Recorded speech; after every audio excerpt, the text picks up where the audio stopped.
Did you know in Japan, there is one night every year when hundreds of yokai march through the streets, and if they see you, it means death. This terrifying parade is called Hyakki Yagyō, the night parade of 100 demons. Hundreds of monsters walk through the streets in a single line. Giants, ghosts, shape-shifting creatures, floating heads, living umbrellas, demons playing flutes. One night, a merchant forgot the date of the parade. He stepped outside and saw them. Suddenly, the entire parade stopped. Hundreds of eyes stared at him, terrified. The merchant pulled a Buddhist scroll from his pocket. The monsters slowly moved around him. For 3 hours, he stood completely still. Finally, the last demon passed. Morning came. He survived, but his hair had turned completely white. And in Japan, everyone knows the night of the parade.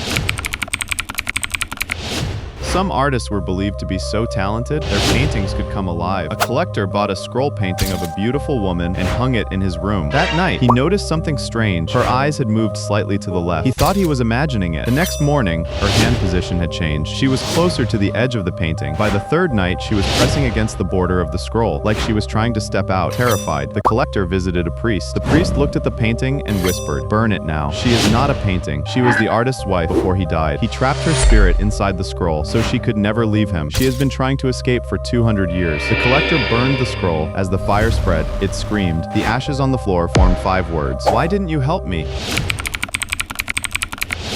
If ghosts in the ocean ask you for a bucket, giving them one can sink your boat. A fishing crew was sailing near Fukuoka late at night. Suddenly, the ocean became completely still. Then dozens of pale hands rose from the dark water. Faces followed. Women, drowned men, children. They surrounded the boat. Then they whispered, "Give us a bucket." A young fisherman quickly grabbed a bucket to hand over, but the captain slapped it away. "Are you crazy?" The captain grabbed another bucket and smashed the bottom out of it. Then he handed them the broken bucket. The ghosts tried scooping water with it, but the water poured right through. Again and again, confused. The ghosts slowly sank back beneath the ocean, because if you give them a normal bucket, they will pour seawater into your boat until it sinks, and then you become one of them.